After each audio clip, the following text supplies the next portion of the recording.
Buenos días, queridos hermanos. Ya estamos listos para iniciar otro viaje, ah, un viaje espiritual a través de las páginas de la Biblia. El día de hoy estudiaremos un tema muy importante para nuestra vida espiritual, que se titula La purificación del santuario, la solución definitiva.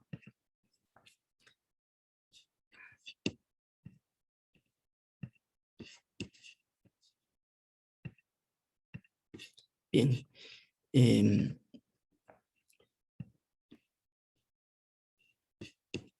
Solo déjenme empezar.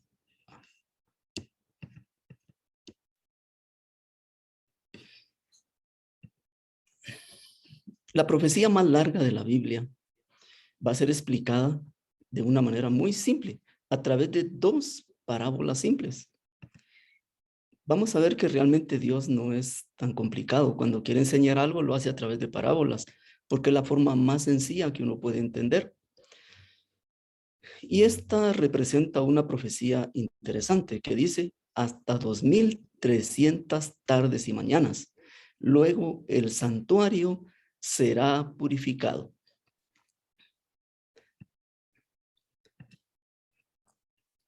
El profeta Daniel estaba preocupado por el destino del santuario. Esta profecía le aseguró que Dios tiene el control. Confiemos, sigue teniendo el control, jamás lo ha perdido. Responderá nuestras preguntas. ¿Por qué dos parábolas? ¿Cuál santuario? ¿Por qué un plazo? ¿Cuándo empieza el plazo? ¿Cuándo termina? ¿Qué significa la purificación? ¿Y cómo afecta mi vida y mi destino? Conforme al número de los días, de los 40 días en que reconociste la tierra, llevaréis vuestras iniquidades. 40 años, un año por cada día, y conoceréis mi castigo. Este es un principio que otros profetas también lo repiten. Un día en la profecía equivale a un año. Entonces vamos a empezar diciendo que esta profecía era muy larga porque era una profecía que abarcaba 2300 años. Es una parábola larga, ausente de detalles. Entonces, ¿cómo la vamos a entender si no tiene detalles? Por otra parábola corta, llena de detalles. ¿Ven qué simple va a ser? Dos parábolas. Enfatiza el tiempo por medio de un plazo. Y un plazo es un límite. Entonces el tiempo aquí se va a traducir en límite. 2300 años. Esta es la parte que conocemos hasta ahorita. Entonces vamos a partir de lo conocido a lo desconocido. Veamos cómo, si entendemos este principio del límite, nos va a poder hacer entender mejor antes de entrar a la profecía. Les quiero decir que aquí también hay otro límite. Después explicaremos por qué son 490 años, pero solo quiero decirles que la profecía habla de dos límites. Un límite que es un plazo al pueblo de Israel. Entonces, si entendemos esto como un plazo al pueblo de Israel, veremos que este es otro plazo, al Israel espiritual, porque Dios tiene dos pueblos y está preocupado, especialmente por el último pueblo, el que sigue los pasos del Israel, el Israel natural, porque ahora nosotros somos israelitas, porque tenemos la fe de Abraham. Ahora bien, la bondad de Dios tiene límites. La fe tiene límites. La esperanza tiene límites. La salvación tiene límites. La vida misma tiene límites. Y no hay gracia barata. La gracia tiene límites, porque la puerta de la gracia se cerrará. La gracia es muy linda, tiene muchos mensajes que darnos, pero si vemos esta profecía, hay algo más que la gracia. Solo el amor no tiene límites. Partamos entonces de esta profecía que conocemos para ir a la explicación.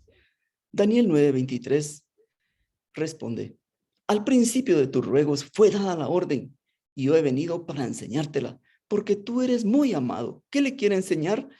La jazón, la visión, la que él no había entendido. Él quería saber qué pasaba con el santuario. Esa era su oración. Estaba preocupado. Pero entonces Dios con paciencia le explica, entiende. Ahora, antes de eso, ¿por qué es que usted la va a entender?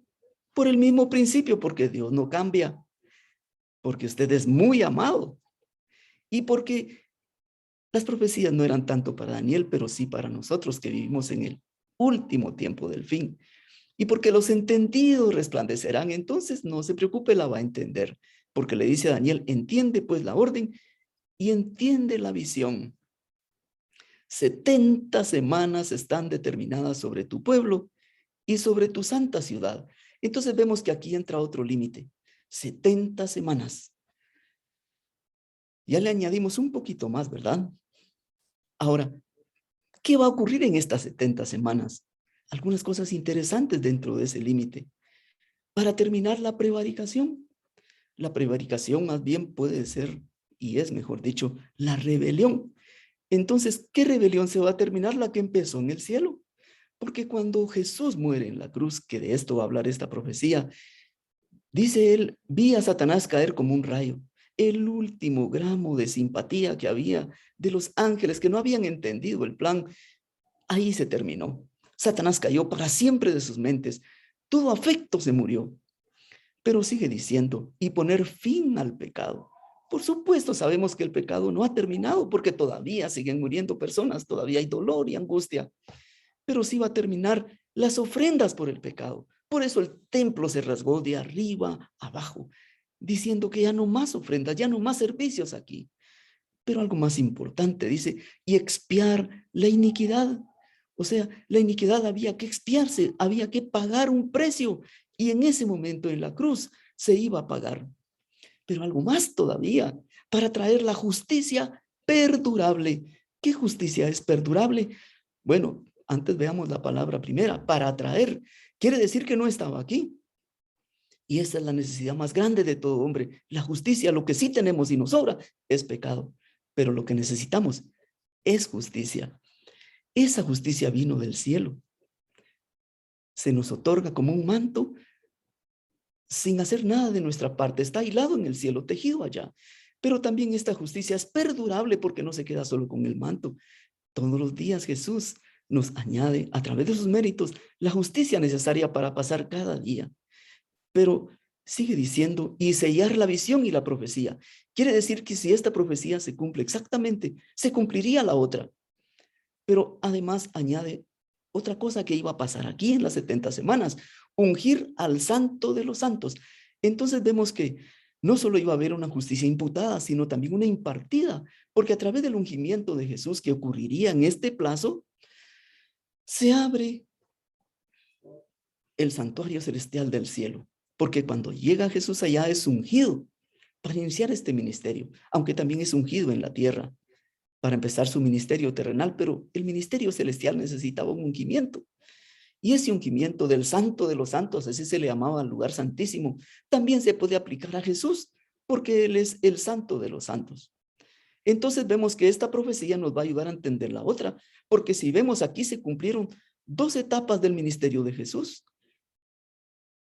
Su muerte en el atrio, su ungimiento y la parte que le tocaba realizar en el lugar santo en su ungimiento. Entonces, ¿qué falta? ¿Qué es lo que no se ha cumplido aún y lo que llevaría mucho tiempo? Pues por lógica, y cae por su propio peso, falta la obra de Jesús en el lugar santísimo. Bien, pero esto dice que serían cortadas estas 70 semanas. ¿Qué quiere decir? ¿Cortadas de dónde? Cortadas de una profecía más larga. Iba a ser sobre su pueblo, o sea, le estaba poniendo al pueblo algo especial. Entonces, por esa razón es de que esta parábola es una parábola de esta parábola. O sea, si entendemos esta, entenderemos la otra. ¿Se dan cuenta cómo estas dos parábolas se complementan? Y si entendemos que aquí se iba a cumplir dos fases del ministerio de Cristo, la otra hablaría de la tercera fase de su ministerio. Pero he dicho de un plazo y lo vamos a entender ahora. Entonces se le acercó Pedro y le dijo: Señor, ¿cuántas veces perdonaré a mi hermano que peque contra mí? ¿Hasta 7? Sabemos la respuesta. No te digo 7, sino 70 veces 7. Cuando interpretamos este texto pensamos, entonces quiere decir que debo perdonar siempre y sin cansarme y sin límites. No, hermanos, hay un límite para el perdón. 70 veces 7 es el límite para Israel. Si esa frondosa higuera no daba frutos, sería cortada. Entonces aquí hay una advertencia para nosotros también. Bien, ahora esto ya lo sabemos, ¿verdad? Ya tenemos claro que hay dos límites: 70 semanas y 2300 años. 70 semanas de años, que equivale a 490 años, por supuesto. Bien, sigue diciendo: sabe pues y entiende que desde la salida para restaurar y edificar Jerusalén. Entonces tenemos que encontrar esa fecha. Hay 3 decretos, pero el más completo es el que emitió Artajerjes en el año 457 antes de Cristo, porque ese incluía las dos cosas: la restauración y edificación de Jerusalén también. Bien, entonces continuemos. Hasta el Mesías príncipe. El Mesías quiere decir ungido. Y aquí me adelanto a esta fecha. El año 27 sería ungido Jesús para iniciar su ministerio en la tierra. ¿Habrá cuánto? 7 semanas y 62 semanas. Por esa razón es de que aquí se nos muestra 69 semanas, que es cuando Jesús inicia su ministerio aquí en la tierra. ¿Qué sucederá en esas 7 semanas? Entonces vamos a ver que se volverá a edificar la plaza y el muro en tiempos angustiosos. Les digo, no va a ser fácil la reconstrucción. Habrán problemas. Si ustedes quieren ver cuántos problemas hubieron, está el libro de Esdras y Nehemías para poder internarse un poquito más en esos detalles que ahora no explicaremos. Pero lo que sí es interesante es que queda una semana. ¿Qué pasará en esa semana? Esto es lo que ahora entenderemos. Veamos lo que conocemos hasta ahora. Ya añadimos 69 semanas, pero falta una. Es aquí donde viene la explicación. Después de las 62 semanas, quiere decir después de los 7 más las 62, después de las 69 podemos decir, se quitará la vida al Mesías, mas no por sí. Entonces, después de las 69 semanas, el Mesías moriría, pero no por sí. Sería asesinado. Sería muerto por nuestros pecados, no por sí, sino por nosotros. Pero sigue explicando, y el pueblo de un príncipe que ha de venir se refiere al príncipe de Roma que sitió la ciudad y destruyó la ciudad y el santuario. Porque el pueblo de un príncipe que ha de venir destruirá la ciudad y el santuario, y su fin será con inundación. Y hasta el fin la guerra durará, las devastaciones. O sea que ese problema seguiría. A pesar de la muerte de Jesús, el problema del pecado sigue hasta el final. Pero aquí viene una hermosa esperanza para nosotros. Por otra semana confirmará el pacto con muchos. Bien, ¿qué sucedió al final de esa semana, en el año 70? Nos lleva al año 34 después de Cristo, en el apedreamiento de Esteban. Entonces, el pueblo judío rechaza totalmente a Jesús. Lo rechaza como la primera vez, cuando dijeron, no tenemos otro rey que César. Pero ahora ya no quieren escuchar más, se tapan los oídos. Y entonces empieza la persecución y el evangelio entonces es llevado a los gentiles. Por eso esa semana al final, se confirmará el pacto con muchos, también con los gentiles. Y a la mitad de la semana hará cesar el sacrificio y la ofrenda. Entonces en el año 31 exactamente en la fecha que la profecía dijo, muere Jesús, porque dice, hará cesar el sacrificio y la ofrenda, porque ya no más corderos pascuales, porque el verdadero cordero del mundo, el verdadero cordero de Dios, iba a ser sacrificado. Después, con la muchedumbre de las abominaciones, vendrá el desolador, hasta que venga la consumación, y lo que está determinado se derrame sobre el desolador. Aquí viene la esperanza. Por supuesto que el pecado continúa, pero al final terminará también. Como todo, terminará. Menos que dijimos, el amor. Pero recalquemos esto, se quitará la vida al Mesías.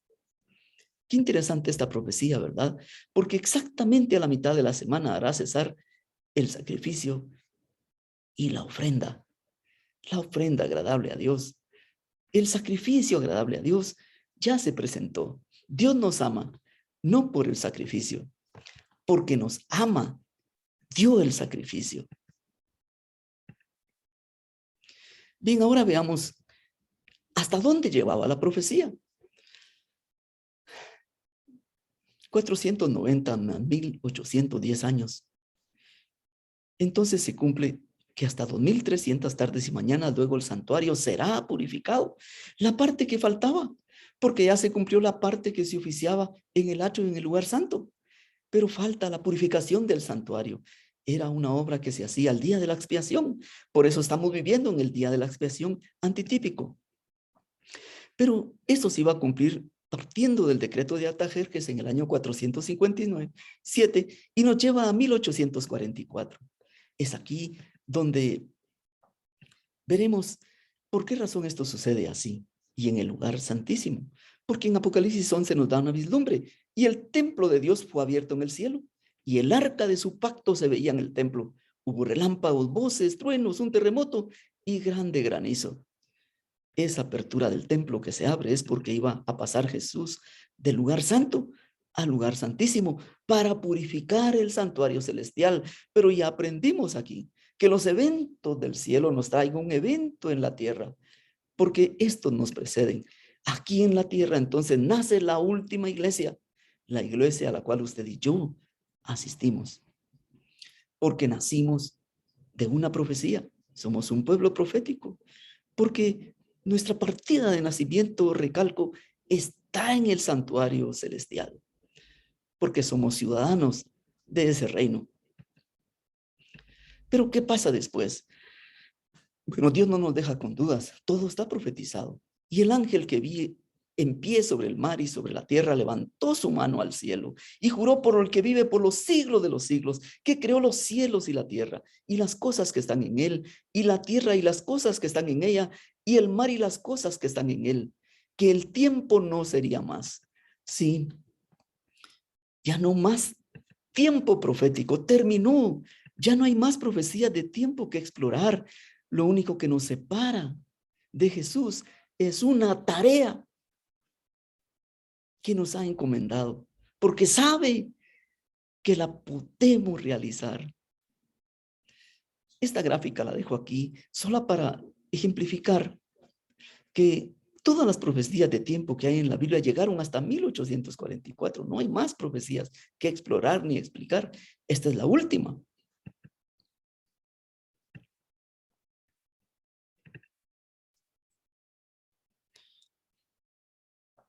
Son tantas gráficas que a veces se tarda un poco la computadora, pero espero que logre pasar. Ya. Entonces, vemos la purificación del santuario. Ya se efectuó en 1844.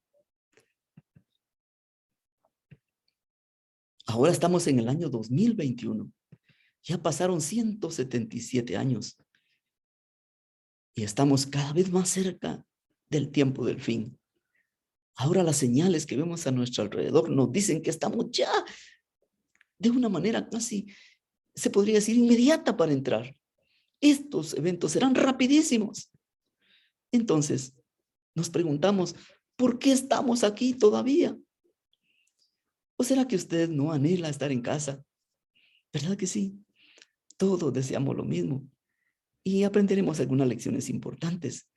¿Por qué estamos aquí? Porque la profecía dijo que así sucedería. La voz que oí del cielo habló otra vez conmigo y dijo, ve y toma el librito que está abierto en la mano del ángel que está en pie sobre el mar y sobre la tierra. ¿A qué librito se refiere? Al librito de Daniel, a ese librito que en el tiempo del fin sería abierto y sería entendido y sería explicado. Y fui al ángel diciéndole que me diese el librito. Y me dijo, toma y cómelo. Y te amargará el vientre, pero en tu boca será dulce como la miel. Ese librito, esa profecía, la última, la de las 2300 tardes y mañanas, cuando se entendió, hermano, trajo una gran alegría al corazón. Sí, todos estaban ansiosos porque pensaron que en esta profecía Jesús vendría. Pero luego que lo esperaron y no vino, se produjo un enorme chasco, tremendo chasco. Somos producto de un chasco. La fecha era exacta. La profecía se cumplió en el tiempo estimado, pero cerró en el evento. Como la Biblia decía que la tierra era el estrado de sus pies, pensaron que la purificación del santuario era la purificación de la tierra con fuego. Vendieron sus tierras, esperaron a que viniera ese día, el día 22 de octubre de 1844, pero no vino. Hoy estamos 177 años y un día después. Pero de ese grupo que inició de más de 150,000, la verdad es que solo es un dato así, sin tener una especificación exacta, porque no habían estadísticas en ese tiempo. 150,000 personas, más de ellas esperaron. Solo quedó un remanente de 15 personas. Y de ese pequeño remanente, desmoralizado, surgió nuestra iglesia. Pero después de mucho estudio y oración, comprendieron que se trataba de la purificación del santuario celestial y vuelven a cobrar ánimos. Jesús pasa del lugar santo al lugar santísimo, entendieron. Y ese evento celestial repercute en la tierra con el nacimiento de la iglesia adventista del séptimo día, un pueblo profético. Ayer estuvimos de cumpleaños, ¿verdad? Sí, ya tenemos mucho tiempo de estar aquí. Pero esta experiencia del gran chasco es típica de la iglesia cristiana desde sus inicios.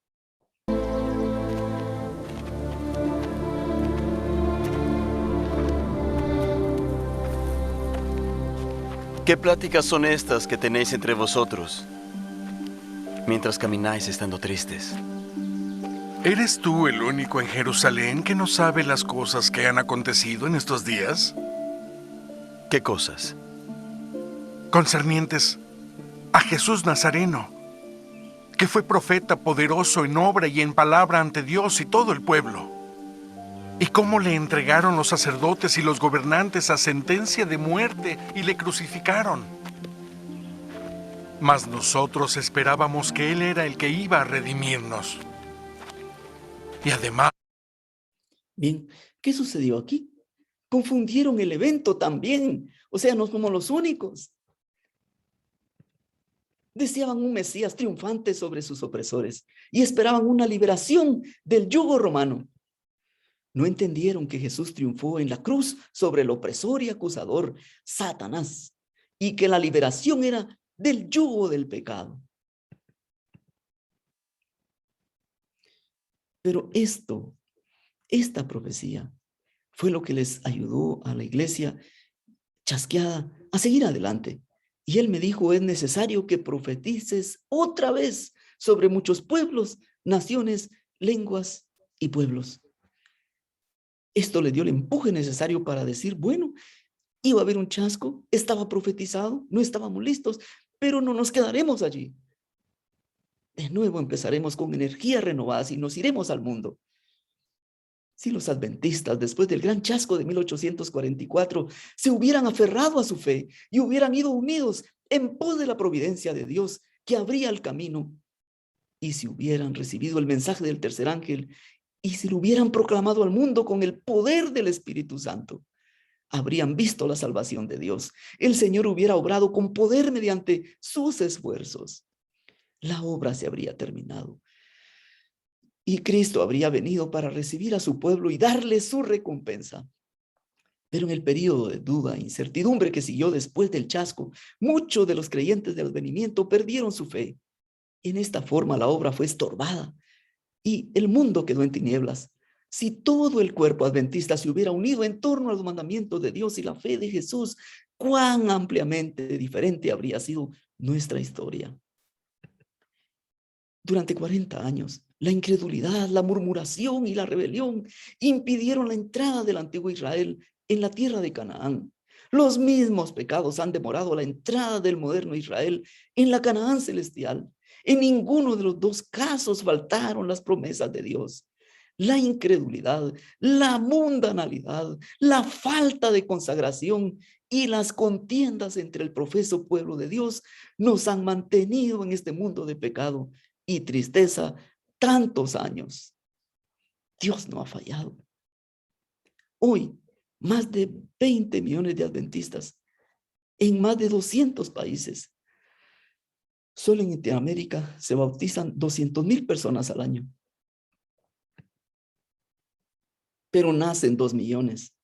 Hermanos, a ese paso nunca terminaremos la obra. Nosotros, con nuestros esfuerzos, nuestros métodos, nuestros programas humanos, no se terminará.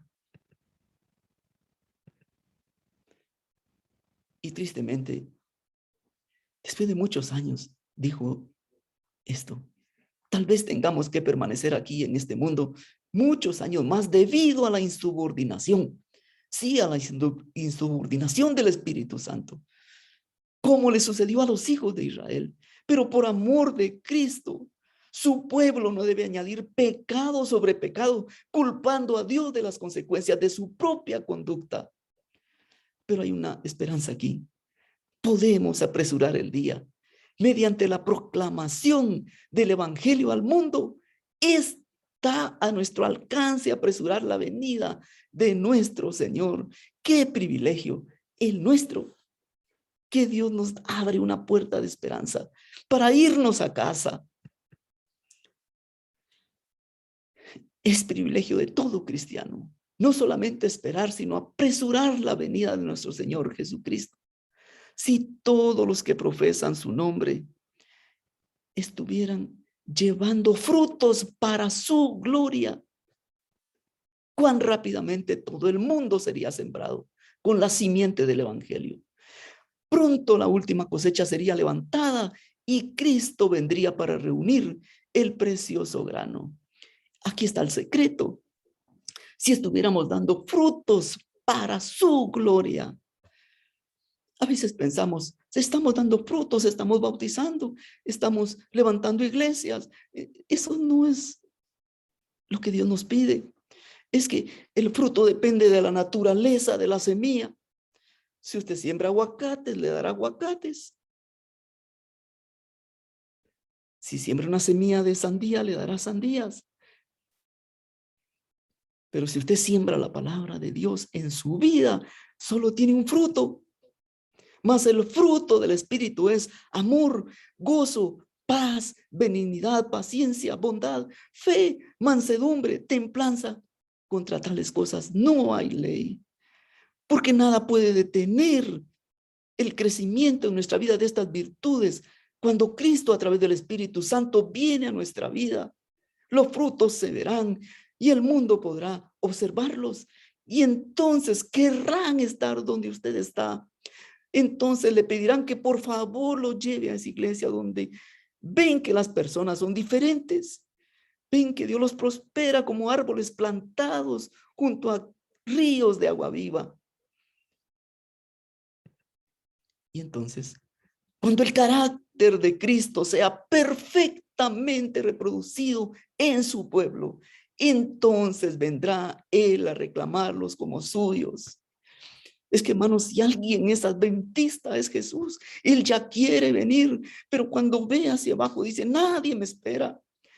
No hay hijos que me esperen, no nos ve como realmente quiere vernos, como sus hijos. ¿Quién espera a quién?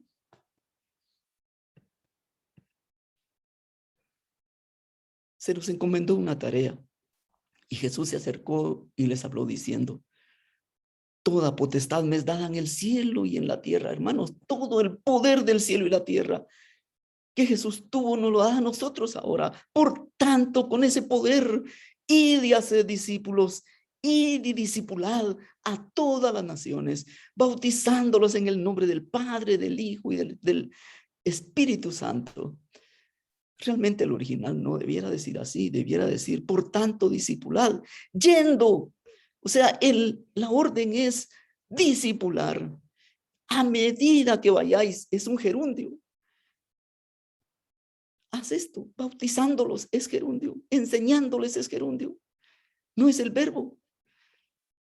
Esa acción vendrá en la medida que caminemos, andando, como Él lo hizo. Jesús era un maestro peripatético. O sea, alrededor de, si era una barca, ahí establecía su púlpito. Si era una montaña, lo hacía. Nosotros no tenemos que esperar para proclamar el amor de Dios a través de un estudio. Hagámoslo con nuestra vida, que es más importante. Pero hay algo importante aquí. Tenemos que enseñarles que guarden las cosas que ha mandado. Es que no podemos seguir llevando a la iglesia a personas que no están bien instruidas. La iglesia debiera ser una escuela de instrucción, una escuela de discipulado. Si hacemos lo que Dios dice, aquí yo estoy con vosotros todos los días hasta el fin del mundo. El problema está que le ponemos énfasis a ir, pero no es esa la misión. Dice, y estando juntos les mandó que no se fueran de Jerusalén. Esta es una contraorden. Y antes de ir tenemos que cumplir esta primero, sino que esperasen la promesa del Padre, la cual les dijo: oísteis de mí. Porque Juan ciertamente bautizó con agua, mas vosotros seréis bautizados con el Espíritu Santo dentro de no muchos días. Pronto la lluvia tardía caerá a raudales y seremos bautizados con el Espíritu Santo de manera especial. Pero si no estamos recibiendo la lluvia temprana día a día, si no estamos alimentándonos de su palabra día a día, no esperemos que venga la lluvia tardía a nuestras vidas. Gracias por su presencia. Ayer cumplimos 177 años de haber nacido como iglesia. No podemos felicitarnos por ello, pero podemos agradecer a Dios por su paciencia y por la fe de Jesús, que nos sigue confiando una tarea inconclusa. Cristo está a las puertas y hoy entendemos que podemos apresurar su venida, porque si le pedimos, derramará su espíritu. La gloria de Él llenará la tierra. Los esperamos mañana. El tema será el Señor del santuario. Gracias por su presencia.